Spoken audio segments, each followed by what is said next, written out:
अस्सलामुअलैकुम। Star news के साथ मैं हूं आपकी मेजबान शहजादी कमल और आप देख रहे हैं लाइव विद सहर कामरान। हमारे साथ मौजूद हैं सेनेटर सहर कामरान साहिबा। अस्सलामुअलैकुम। जी वालेकुम सलाम। सहर कामरान साहिबा, वाशिंगटन में अमेरिकी सेनेट की आर्म सर्विस की कमेटी का जो है वो अफगानिस्तान पर इजलास हुआ है, जिसमें एक बिल पेश किया गया है। बिल में बड़ी अजीबोगरीब बातें की गई हैं कि जिसने अफगानिस्तान का साथ दिया है, किस तरीके से साथ दिया है, उनके खिलाफ कार्रवाई होगी और उन्होंने अपनी नाकामियों का सारा मलबा पाकिस्तान पर डालने की कोशिश की है। क्या कहेंगी आप? जी जी, अमेरिकी सेनेट में 22 रिपब्लिकन सेनेटर्स ने ये बिल पेश किया है और हम सब जानते हैं कि जिस तरीके से अमेरिका ने अफगानिस्तान से इनकार किया, उससे बहुत से सवालात डोमेस्टिक जो ऑडियंस है उनकी तरफ से उठ रहे हैं, जो बाइडेन इंतजामिया है उसके ऊपर। और मैं समझती हूँ कि अमेरिका ने जिस तरह की खपत उठाई उसके ऊपर हमें अमेरिका के सेनेट में भी, हाउस ऑफ रिप्रेजेंटेटिव्स में भी बहुत से सवालात उठते हुए नजर आ रहे हैं और उन्हीं सवालात का जवाब देते हुए हमने पहले भी देखा कि सेक्रेटरी ऑफ स्टेट जो है उन्होंने पाकिस्तान पे मलबा डालने की कोशिश की और इसके बाद अभी भी हमने ये देखा कि आर्म फोर्सेस कमेटी का जो सेनेट का जो इजलास हुआ उसके अंदर भी जो है जहां पर कुछ हकाइक पे से पर्दा उठाया गया, जिसमें अमेरिका का स्ट्रेटेजिक फेलियर भी बताया गया, उसके साथ साथ जो है वो ये भी कोशिश की गई कि किसी न किसी तरीके से पाकिस्तान पे इसका मलबा डालना चाहिए। और ये जो हालिया बिल है ये इसी सिलसिले की एक कड़ी है और मुझे तो हैरत ही हो रही है कि रिपब्लिकन सेनेटर्स, यानी ये रिपब्लिकन की हुकूमत थी जब जो है वो तालिबान के साथ मुआहदा किया गया दोहा में और पाकिस्तान से दरखास्त की गई कि वो जो है उसको फैसिलिटेट करें, वो जो है तालिबान को टेबल पे लेकर आए नेगोशिएशन की। तो ये मुआहदा करने वाले, तालिबान को मानने वाले, उनको एक एंटिटी लीगल तस्वुर का स्टेटस देने वाले, उनको एक लीगल एंटिटी का स्टेटस देने वाले खुद अमेरिकी थे। बिल्कुल। ये उस वक्त के प्रेसिडेंट ट्रंप का एक इनिशिएटिव था कि उन्होंने कहा कि तालिबान से बातचीत की जाए और इनखला किया जाए अफगानिस्तान से। तो देखिए, आपने उनको लेजिटिमेसी दी, आपने उनसे बातचीत की, आपने पाकिस्तान को उसमें शामिल कराया, आज आप दोबारा उसका मलबा जो है पाकिस्तान पे डालना चाह रहे हैं। तो ये जो बिल है Afghanistan counter terrorism and accountability act, जिसमें इस बात की तजवीज दी गई है कि जो 2001 से लेके 2020 तक जिन लोगों ने भी तालिबान को किसी भी तरीके से मदद फराहम की हो, कोई भी उनका किरदार रहा हो, तकनीकी मदद हो, कोई और किसी किस्म की ट्रेनिंग हो या उनको जो है वो किसी तरह से कोई जो है उनको जो है पनाहगाह दी गई हो, कोई ट्रेनिंग दी गई हो, तो उनके खिलाफ कार्रवाई की जाए, उनके किरदार को जांचा जाए और पहली रिपोर्ट जो है 180 दिन के अंदर जो है पेश की जाए। उस वक्त पाकिस्तान के ऊपर पाबंदियां जो है वो लग गई थी। तो ये वही रिपीटेशन है आज भी। तो मैं ये समझती हूँ कि पाकिस्तान को देखना होगा कि पाकिस्तान की जो है ये जो बिल है पाकिस्तान पे किस हद तक असरअंदाज हो सकता है। पहली बात ये है कि ये बिल पास होगा या नहीं होगा ये एक अलग बात है, अभी इसमें मराहिल हैं। ये रिपब्लिकन सेनेटर्स ने पेश किया, लेकिन अगर देखा जाए तो डेमोक्रेट्स और रिपब्लिकन की इक्वल तादाद है और अगर सब लोग साथ देते हैं और नहीं देते डेमोक्रेट्स, तो तब भी फिर जो उनकी वाइस प्रेसिडेंट है उनका कमला हारिस, उनका वोट काउंट होगा। पाकिस्तान को इस वक्त जो है अपनी जो लॉबीज है वो अमेरिकी पार्लियामेंट में मजबूर करनी होगी, ताकि जो है हमें तो पता है कि अमेरिका ने अपनी नाकामी का, अपनी शिकस्त का मलबा किसी पर डालना है और पाकिस्तान एक बहुत आसान टारगेट है। जिस तरीके से मैं समझती हूँ कि अमेरिका के पास अभी बहुत से सवालात के जवाब नहीं है कि किस तरीके से अपने वो लोग जिनके साथ उनकी कमिटमेंट थी, उनके शहरी थे, उनको छोड़ के जिस तरीके से उन्होंने इनखला किया, बगराम एयरबेस से रात की तारीकी में लाइटें बंद करके जिस तरह से इनखला किया, फिर जिस तरीके से ह्यूमैनिटेरियन क्राइसिस सामने आया। अब इस बात को भी अमेरिकी जर्नल तस्लीम कर रहे हैं कि जो ड्रोन अटैक था वो जो है एक गलती थी, एक गलत टारगेट था जिसमें मासूम बच्चे और मासूम शहरी जो है वो उसका शिकार हुए, वो जहां बहक हुए। तो मैं ये समझती हूँ कि अमेरिका के ऊपर बहुत से सवालात हैं और हमें एक दफा फिर नजर आ रहा है कि अमेरिका का जो पॉलिसी शिफ्ट है उसका जो है निशाना पाकिस्तान बन रहा है। अच्छा सहर साहिबा, ये बताइएगा कि इस बिल में पाकिस्तान पर पाबंदियों का जिक्र किया गया है कि पाबंदियां लगा दी जाएंगी, कौन सी पाबंदियों की तरफ इशारा किया गया है? देखिए, पहली बात ये कि ये बिल जो है पास होता है या नहीं होता। बाकी सैंक्शन पाकिस्तान में समझती हूँ कि हमने इससे पहले भी देखा कि पूरी सोशल मीडिया पे भी कैंपेन चली और पाकिस्तान पे इक्तिसादी पाबंदियां लगाना या पाकिस्तान के लिए जो है माशी पाबंदियां लगाना ये कोई नई चीज नहीं है। पाकिस्तान के न्यूक्लियर प्रोग्राम के ऊपर भी सवाल उठाए गए, लेकिन हम भी समझते हैं कि इस खित्ते में जो अमेरिकन इंटरेस्ट है उनको वो जो है पाकिस्तान को कोई जो है अपने दोस्तों में इस वक्त शुमार नहीं कर रहा, क्योंकि उसके लिए ना जो है पाकिस्तान चाइना दोस्ती जो है वो काबिल कबूल है, ना खित्ते के दूसरे ममालिक के साथ ताल्लुकात काबिल कबूल है। लेकिन उसके जो इस खित्ते के अंदर इंटरेस्ट है इस वक्त, उसके जो पार्टनरशिप है वो भारत के साथ है, तो वो कोई ऐसा मौका नहीं जाने देंगे। आपको पता है पाकिस्तान ने IMF से कर्जे भी लिए हुए हैं, पैटर्न की भी जो है वो ग्रे लिस्ट में है। तो पाबंदियां तो खैर अभी मैं समझती हूँ कि पाकिस्तान को जो है बहुत इस चीज को सीरियसली लेने की जरूरत है, पाकिस्तान को जो है इसमें लॉबिंग करने की भी जरूरत है, पाकिस्तान को मुतहर्रिक होने की जरूरत है और पाकिस्तान को अपनी खारजा पॉलिसी की कमजोरियां तलाश करने की भी जरूरत है। हमें ये देखना है कि हम अमेरिका के कहने पे अमेरिका के इत्तेहादी बने, हमने अमेरिका के कहने पे तालिबान को जो है कायल किया कि वो आके नेगोशिएशन इनके साथ करें, हमने अमेरिका के कहने पे इनके कैदी छोड़े और आज ये हमारा ही इहाता कर रहे हैं कि हमारा क्या किरदार रहा। हमारा तो वही किरदार था जिसको आपने कहा कि हमारी दहशतगर्दी के खिलाफ जंग है, तो पाकिस्तान ने दहशतगर्दी के खिलाफ जंग में बड़ी कुर्बानियां दी हैं। बेशक 83,000 जानों के अलावा बिल्कुल जो जिस तरीके से हमें जो है वो माली नुकसान हुआ है, हमारी प्रोग्रेस रुकी है, हमारी सोसाइटी का सोशल फैब्रिक तबाह हुआ है, हमारी जनरेशन तबाह हुई है। तो फिर मैं समझती हूँ कि आज अमेरिका को अपने किरदार का जायजा लेने की जरूरत है। मतलब अपनी नाकामियों का मलबा पाकिस्तान पर डाल रहा है। जी बिल्कुल, देखिए अमेरिका को ये देखना है कि अमेरिका की अपनी गलतियां कहां पर है। क्या ये मिस कैलकुलेशन जो है अमेरिकी सदर जो बाइडेन की नहीं थी, जब उनका ख्याल ये था कि जी काबुल तक जो है तालिबान को पहुंचते हुए बहुत वक्त नहीं निकलेगा। क्या अगर दोहा जो मुआहिदा है उस पर आज वो कहते हैं कि तालिबान ने अमल नहीं किया, तो क्या अमेरिका को ये नहीं करना चाहिए था इंश्योर कि जो पीस प्रोसेस है, जो पीसफुल ट्रांसिशन है वो मुकम्मल हो जाए, उसके बाद में निकला करें। ये जल्दबाजी किस वजह से थी? तो अगर अमेरिका की अपनी जल्दबाजी थी और उसकी वजह से मासूम शहरियों ने भी सफर किया और जो है बाकी लोगों ने भी सफर किया और हमने इतनी जो है एक अलमिया भी देखा इंसानी, और आज जो आवाजें उठ रही हैं कि किस किस्म का सिस्टम होगा, किस किस्म की हुकूमत होगी, तालिबान को तस्लीम करेंगे या नहीं करेंगे। लेकिन तालिबान को तो आपने तस्लीम किया, आपने तालिबान को तस्लीम किया, आपने उनसे मुज़ाकरात किए, आपने तालिबान को तस्लीम किया, आपने उनसे मुआहदे किए, आपने तालिबान को तस्लीम किया, आपने उनको गारंटर ठहराया, आपने उनको अपने सेफ्टी और सिक्योरिटी का गारंटर ठहराया, आपने उनसे वादे लिए कि अब उस सरजमीन से कोई अटैक नहीं होगा। देखिए, तो बात यह है कि आपने तो उनको फरीक बनाया, आपने उनको तस्लीम किया, तो आज अब बाकी दुनिया के ऊपर किस किस्म की जो है पाबंदियां आयद करने की बात कर रहे हैं। सबसे पहले तो मैं समझती हूँ कि अपनी जिम्मेदारी कबूल करें, और मैं समझती हूँ कि कुछ हमें इस तरह की होशमंद आवाजें भी अमेरिका से आ रही हैं। अमेरिका के 2 सेनेटर प्रेस ने और जीन्स ने जरूर इस बात की निशानदेही की है कि अमेरिका की हिपोक्रेसी है। तो मैं ये समझती हूँ कि जहां पर आपको पाकिस्तान मुखालिफ आवाजें भी सुनाई दे रही है, वहां पे आपको ऐसी आवाजें भी सुनाई दे रही हैं जो अमेरिका की अपनी गलतियों की निशानदेही कर रही है। और ये हमने देखा कि जब आर्म्स फोर्सेस कमेटी का इजलास हुआ तो उसके में जनरल मैकेंजी को और जनरल मिली को बहुत कड़े सवालात का सामना हुआ करना पड़ा, और उसमें जनरल मिली ने ये भी कहा कि उन्होंने कहा था कि उसके अंदर जो है वो 2,500 फौजी जो है हम वहां पे रहने दें ताकि इंश्योर करें वो एक पीस को, सिक्योरिटी को। अब उसके ऊपर वो कहते हैं कि जी मैं तो मतलब एक राय दे सकता था। अब ये कि इसके अंदर अपने इनके तजादात हैं, वो निशानदेही कर रहे हैं अपनी पॉलिसी की खामियों की। अच्छा, साथ ही साथ उन्होंने पाकिस्तान पर तो चले पाबंदियां लगाने का, अगर हमने जो है हर तरीके से साथ दिया कि मामला जो हैं वो जंग तक ना जाए, मुज़ाकरात से हर मामला सुलझ जाए, उसके बावजूद कि हमें ही तनकीद का निशाना बनाया गया। और साथ ही साथ अब कह रहे हैं कि जी अफगानिस्तान पर भी पाबंदियां लगाएंगे, वहाँ भी इंसानी हुकूक की खिलाफ वर्जी हो रही है। तो क्या उन्हें सिर्फ अफगानिस्तान में इंसानी हुकूक की खिलाफ वर्जी होती नजर आ रही है और पूरी दुनिया में अमन है? उन्हें कश्मीर नजर नहीं आ रहा, उन्हें अफगानिस्तान नजर नहीं आ रहा, उन्हें बर्मा नजर नहीं आ रहा? देखिए, पहली बात ये अक़वाम मुत्तहिदा को अपना किरदार अदा करना होगा, और यकीनन देखिए हम पूरी दुनिया इस बात का एहसास कर रही है कि अफगानिस्तान में कोई ह्यूमैनिटेरियन क्राइसिस ना हो।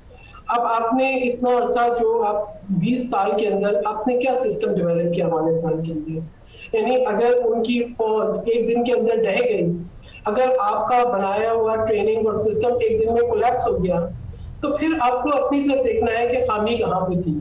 तो मैं समझती हूँ कि फिर इसी तरीके से जिनके ऊपर आप जो है तकिया किए हुए थे, अगर जो है वो अमरीकी सदर जो जिन पे आप तकिया किए हुए थे अफगान सदर अशरफ गनी, वो क्यों फरार हुए? यानी आपने अपने कार्ड गलत खेले, आपके अपने अंदर से आवाजें आ रही हैं कि आपने भारत को गलत इन्वॉल्व किया, आपने अशरफ गनी के ऊपर तमाम कार्ड्स लगाए और आप ये सोच रहे थे कि जो है शायद जो है एक इस तरह की ट्रांजिशन होगी जिसमें उनको भी कोई हिस्सा मिलेगा। लेकिन आप ये देखें कि अशरफ गनी को आपने मुसल्लत किया था, उसको अफगानिस्तान ने कबूल नहीं किया, वहां की आवाम ने कबूल नहीं किया, और जिस किस्म के किस्से करप्शन के और कमजोर हुकूमत के सामने आए, तो उस पर आपको मैं समझती हूँ कि अपनी एक अकाउंटेबिलिटी करने की जरूरत है।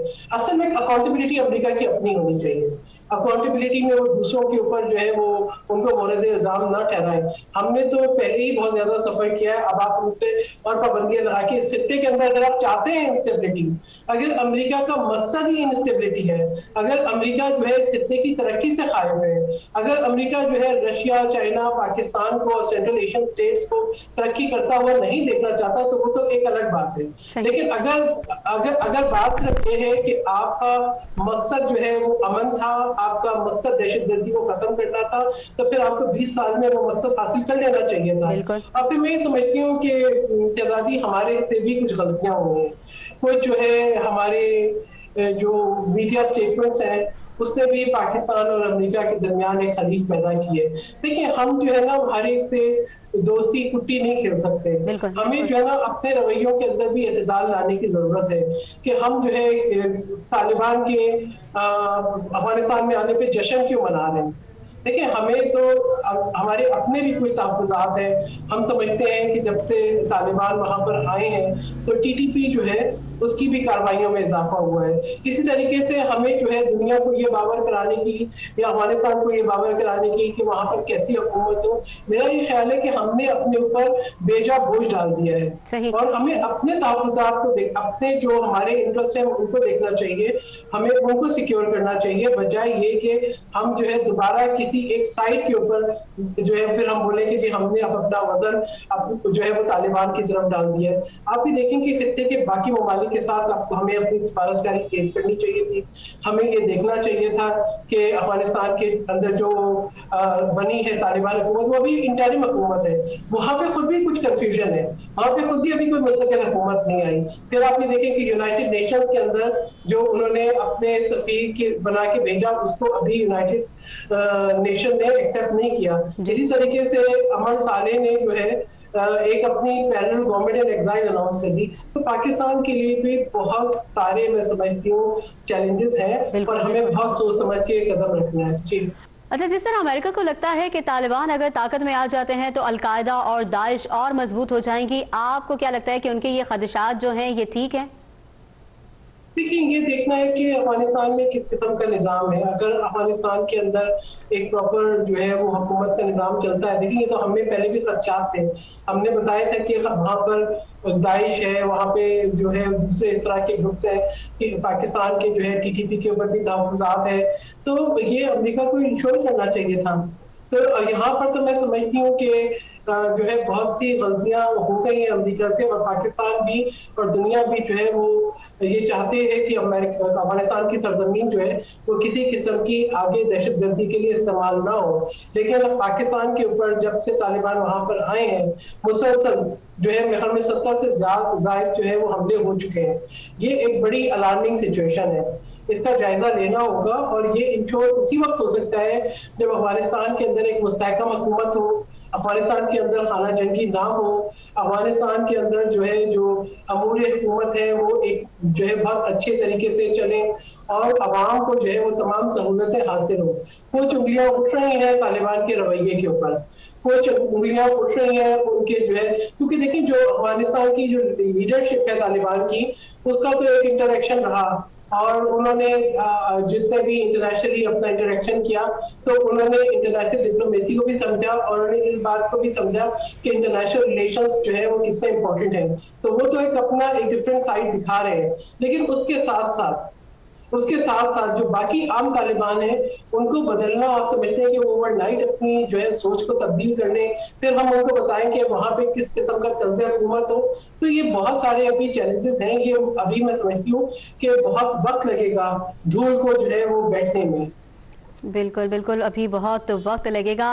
नाज़रीन, गुफ्तगू का सिलसिला जारी है, मगर यहाँ वक्त हुआ है एक छोटे से ब्रेक का। देखते रहिए लाइव विद सहर कामरान।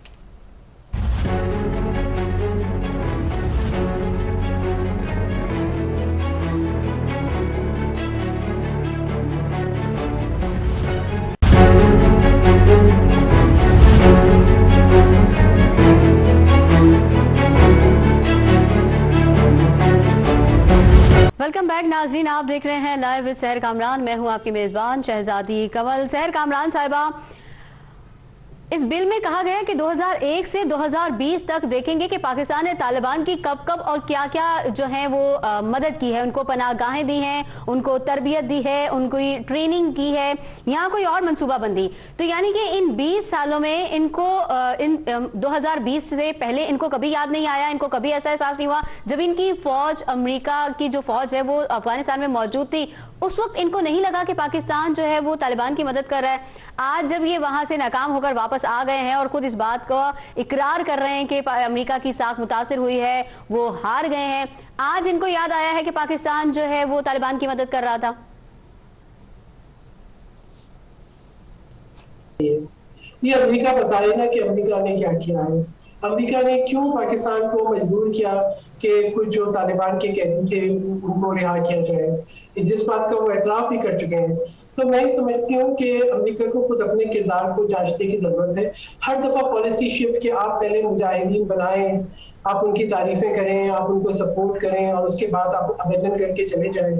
फिर आप जो है फिर वहां पे तालिबान हुकूमत हो, फिर एक दिन आप डिसाइड करें कि यही जो है अमेरिका पे हमला यहाँ से हुआ है और फिर आप जो है यहाँ पर हमला करने की तैयारी करें और पाकिस्तान को बोले कि आप हमारे इत्तेहादी बने। फिर उसके बाद जब वहां पर आप जो है उनके ऊपर हमला करते हैं और दहशतगर्दी का शिकार पाकिस्तान बनाए। जो अमेरिकी जो जंग थी उसमें दहशतगर्दी का शिकार से पाकिस्तान बना है। पाकिस्तान ने अपनी सरहदों से दहशतगर्दी को पार करने के लिए बहुत, मैं समझती हूँ कि कुर्बानियां दी हैं। अमेरिका को वो देखना चाहिए। अमेरिका ने क्या किया? अमेरिका ने आकर जो है वहां पर सिर्फ 20 साल में अगर सिर्फ तबाही की है, अगर वो कहते हैं कि उनका 2 ट्रिलियन का प्रोजेक्ट नाकाम हुआ है तो उसका जवाब खुद देना। अमेरिका बताए कि जी अमेरिका का अपना किरदार जो है वो क्या था। लेकिन मैं समझती हूँ कि पाकिस्तान को अपनी जो स्ट्रेटेजी है उसको बहुत गौर से देखना चाहिए। बहुत जो है हमें जो हमारे यहाँ भी जो एक एक्साइटमेंट नजर आ रही है ना एक तबके के अंदर के तालिबान की हुकूमत आ गई, हम उस पर कोई एक्साइटमेंट शो कर रहे हैं। देखिए एक्साइटमेंट की जरूरत नहीं है, हमें अपनी प्रायोरिटीज को, अपने इंटरेस्ट को देखने की जरूरत है। और फिर ये कि आप ये देखें कि जब वहां से भी जो बयान आ रहे हैं, जब प्राइम मिनिस्टर बता रहे थे कि इंक्लूसिव हुकूमत होनी चाहिए, तो हमने एक तालिबान कमांडर का बयान सुना कि जी आप हमारे मामला में क्यों दखल अंदाजी कर रहे हैं। फिर इसी तरीके से जो है वो आपके ऊपर जिस तरह की उंगलियां उठा रहे हैं, फिर जिस तरीके से उन्होंने अपना एक सिस्टम बनाया। अब तालिबान किन मुआहिदों पर अमल कर रहे हैं और किन मुआहिदों पर अमल नहीं कर रहे हैं, उनकी क्या वजूहत है, इसका मैं समझती हूँ कि जिम्मेदारी डायरेक्ट बजाय पाकिस्तान के अमेरिका पे खुद आयद होती है कि वो कौन से अवामिल थे जिनकी वजह से जो मुआहिदा है उसको अमल दरामद करने में नाकाम हुए, उनकी अपनी कमजोरियां जो है वो कहाँ पे थी और पाकिस्तान पे इसका मलबा डालने की क्या जरूरत है। हाँ, पाकिस्तान से मैं समझती हूँ कि कुछ जल्दबाजियां हुई, यानी प्राइम मिनिस्टर के कुछ बयान जिनकी कोई जरूरत नहीं थी।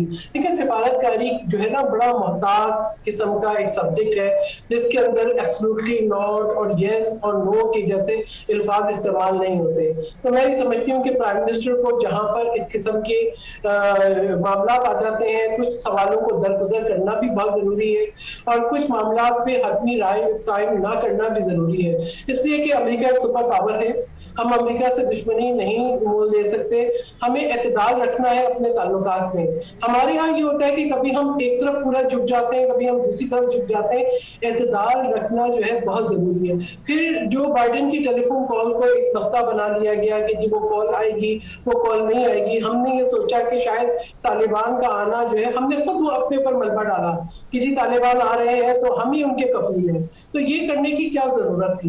मेरा ख्याल है कि इन सब चीजों की कोई जरूरत नहीं थी। हमें थोड़ा सा जो है अपने रवैयों के अंदर तबादुल दिखाने की जरूरत थी। हमें इंतजार, वेट एंड सी की पॉलिसी अपनानी चाहिए थी। हमें बाकी दुनिया के साथ चलने की जरूरत थी।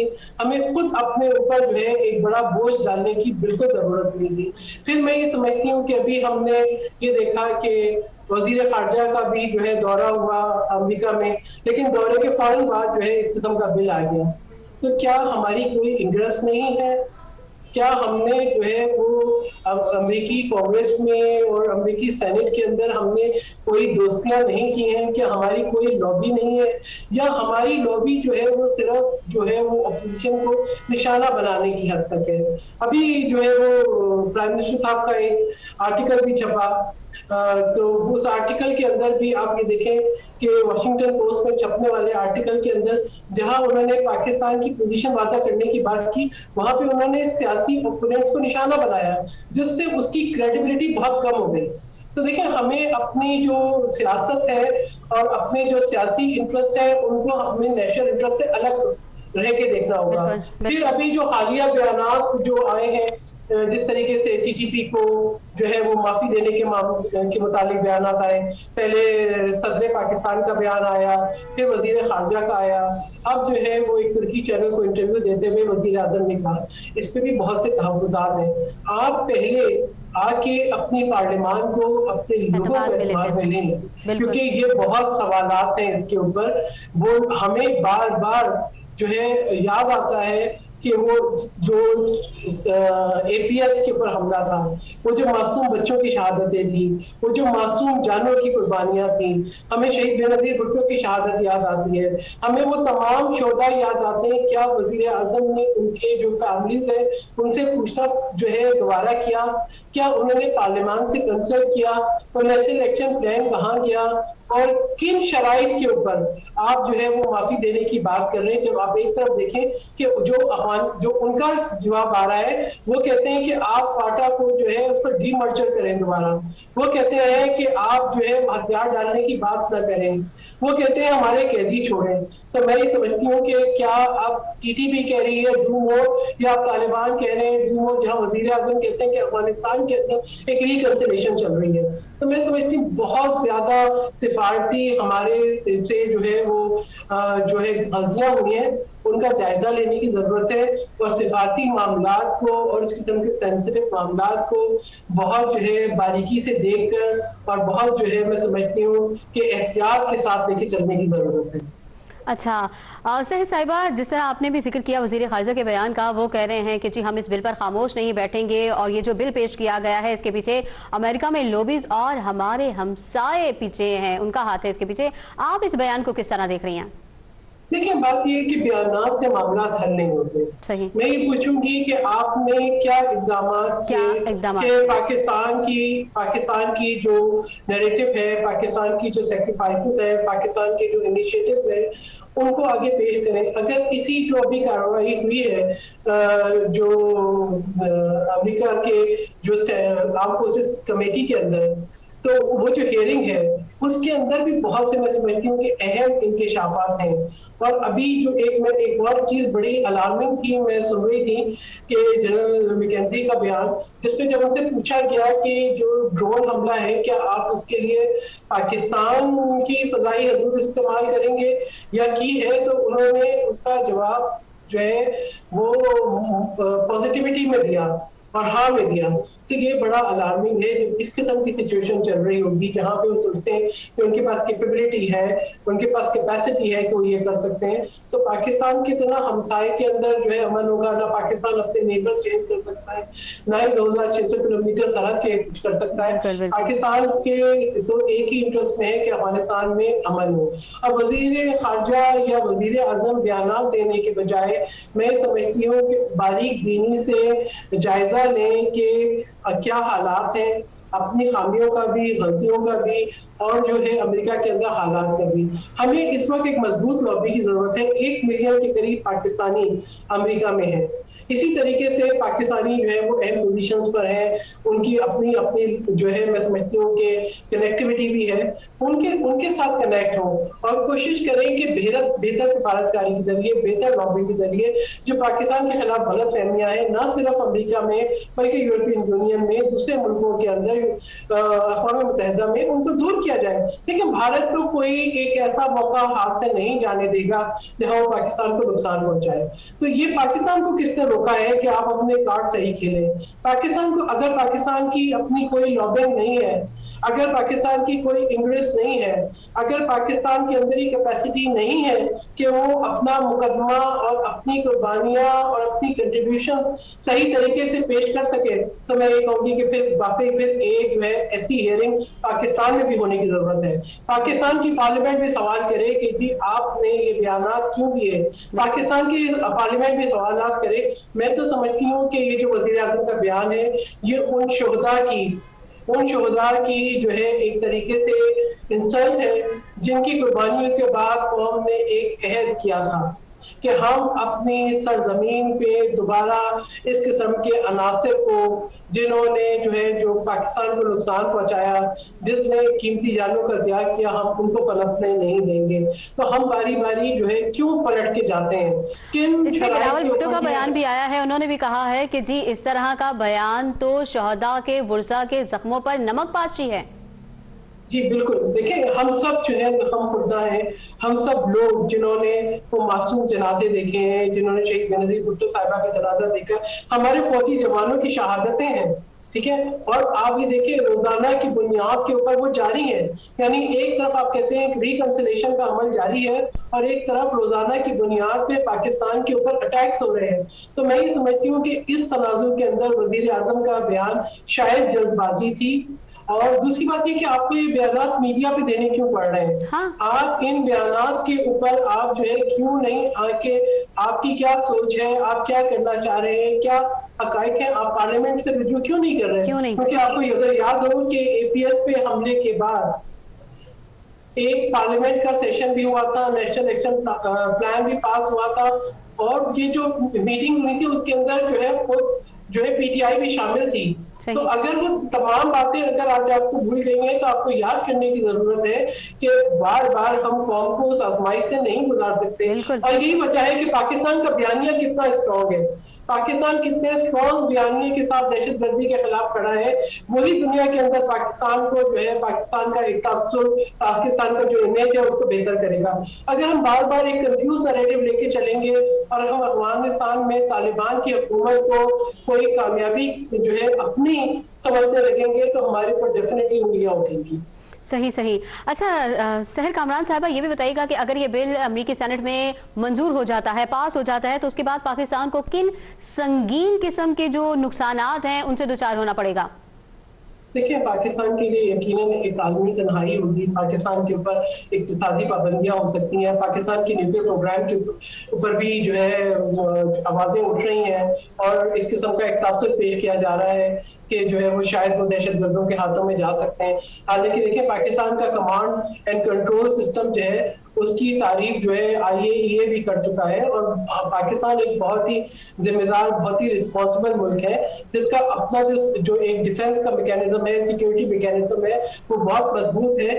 लेकिन आप ये देखिए ना कि जहां पर जब इस किस्म की साजिशें उभरती हैं, तो फिर पाकिस्तान के लिए बहुत से मसाइल पैदा हो सकते हैं। पाकिस्तान के अंदर आप पहले ही देखें कि माशी तौर पे हम कहाँ पे खड़े हैं।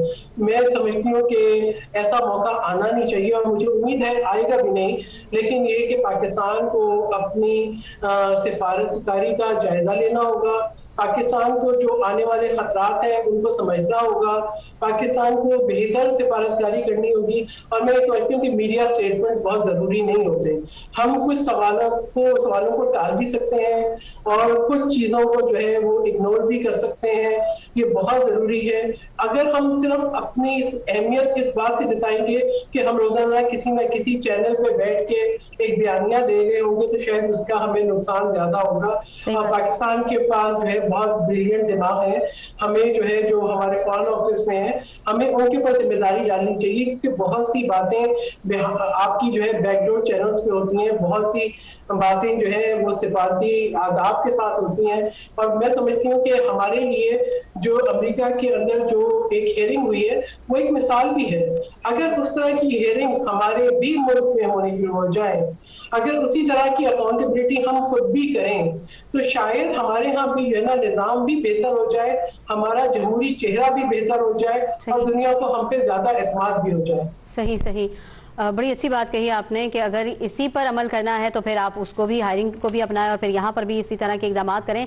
अच्छा, वक्त चूंकि कम है लेकिन मैं फिर भी जानना चाहूंगी आपसे कि पाकिस्तान के खिलाफ जो हम खतरात देख रहे हैं इनके तदारुक के लिए क्या हिकमत अमली अपनानी चाहिए? पाकिस्तान की जो सिफारतकारी है इसको मजबूत करने के लिए कौन से इकदाम करने चाहिए? देखिए, मैं समझती हूँ कि पहले तो आप भी देखें जो स्ट्रेंथ होती है ना किसी भी मुल्क की, वो उसकी जो है नेशनल यूनिटी होती है। तो मैं दोबारा वही बात करूंगी कि आपकी नेशनल यूनिटी, आपकी जो आप दिखाएंगे, जो हमने सलाला चेक पोस्ट पे हमले के बाद, अमेरिकी हमले के बाद एक जो आवाज पार्लियामेंट से आई थी, जो पाकिस्तानी कौम की आवाज थी, उसने अमेरिका को मजबूर किया कि पाकिस्तान से माफी मांगे। तो मैं समझती हूँ कि आज भी जब बात आपकी कंसेंसस होती है, नेशनल यूनिटी होती है आपकी, तो दुनिया आपको इज्जत और वकार से देखती है। वजीर आजम को सबसे पहले पार्लियामेंट से रुजू करना चाहिए, अपने पार्लियामेंट्री डेलीगेशंस जो कि मैं समझती हूँ कि जो इस बात की सलाहियत रखते हो, ऐसा ना हो जो कि हमने देखा कि जो अभी हालिया जो है शहरियार आफरीदी का हमने नजारा देखा कि जो है यूनाइटेड नेशंस की जो है सेशन के ऊपर, यूएनजीए के ऊपर कि वो चले गए और मैराथन पे और टाइम्स स्क्वायर के ऊपर उन्होंने अमेरिका पे तनकीद करनी शुरू कर दी। देखिए, ये सब की जरूरत नहीं है। वो पार्लियामेंटेरियन जो कि इन मामलात को समझते हैं, उनके वफूद भेजें दुनिया में, अपने लिए जो है एक बेहतरीन लॉबिंग करें, अमेरिका के अंदर भी जो है मुतहर्रिक हो। आपकी जो अमेरिका में मुकीम पाकिस्तानी है जिनके ताल्लुकात हैं अच्छे, उनसे कनेक्ट करें और जो है एक पूरी यूनिटी के साथ आगे बढ़े। वजीर आजम साहब अगर ये समझते हैं कि वो तनहा अकेले खड़े होंगे हर जुमे को तो पाकिस्तान को कमजोर कर देंगे, पाकिस्तान को मजबूत करना है तो आपको अपने जाती मफादात, अपने सियासी बयानियों को एक तरफ रख के कौमी बयानियां अपनाना होगा, आपको यूनिटी दिखानी होगी, आपको जो है प्रोएक्टिव डिप्लोमेसी, प्रोएक्टिव पॉलिसी दिखानी होगी। और हम कल के लिए अपने आप को आज तैयार करें। हम ये नहीं सोचें कि जब वक्त आ जाए तो हम रिएक्शनरी मोड में चले जाएं। हमें जो है हालात को जांचना चाहिए, हमारी फोरसाइट होनी चाहिए, हमें देखना चाहिए कि कल के हालात कैसे होंगे और हमें अभी अमेरिकी इंतजामिया के साथ भी और जो अमेरिकी पार्लियामेंट है, अमेरिकी सेनेट है, कांग्रेस है, हाउस ऑफ रिप्रेजेंटेटिव्स है, उनके साथ भी अपने ताल्लुकात बढ़ाने होंगे। हमारे खित्ते में ताल्लुकात बहुत अहम है, लेकिन इसके साथ साथ हम दीगर ममालिक को भी इग्नोर नहीं कर सकते। देखिए, हमारे जो भी खारजा ताल्लुकात हैं, चाहे वो गल्फ स्टेट्स के साथ हैं, चाहे वो यूरोपियन यूनियन के साथ हैं, चाहे वो जो है अक़वाम मुत्तहिदा के अंदर हमारी पोजीशन है, चाहे वो OIC के अंदर है, चाहे यूनाइटेड किंगडम में है, बरतानिया, चाहे वो अमेरिका में है, उन सबको हमें उसमें से अपनी एक स्ट्रेंथ डिराइव करनी है। हम एक तरफ झुकते हैं, दूसरी तरफ को इग्नोर कर देते हैं और हमें गैर जरूरी अफराद को बयानात देने से रोकना होगा। ये भी बहुत जरूरी है और ये देखना होगा कि हमारा जो बयानिया, चाहे वो कौमी बयानिया हो, हमारा जो बयानिया जो है वो कंसेंसस से हो, हमारे अपने अंदर के शक व शुबात जो है उनको हमें दूर करना है। बिल्कुल बिल्कुल, बहुत अच्छी बात कही आपने कि गैर ज़रूरी बयानात को रोकना होगा। सहर कामरान साहिबा, आपका बहुत शुक्रिया, आपने अपने कीमती वक्त में से हमें वक्त दिया। यहाँ पर आज प्रोग्राम का वक्त खत्म होता है। इजाज़त दीजिए अपनी मेज़बान शहजादी कमल को। अल्लाह हाफ़िज़।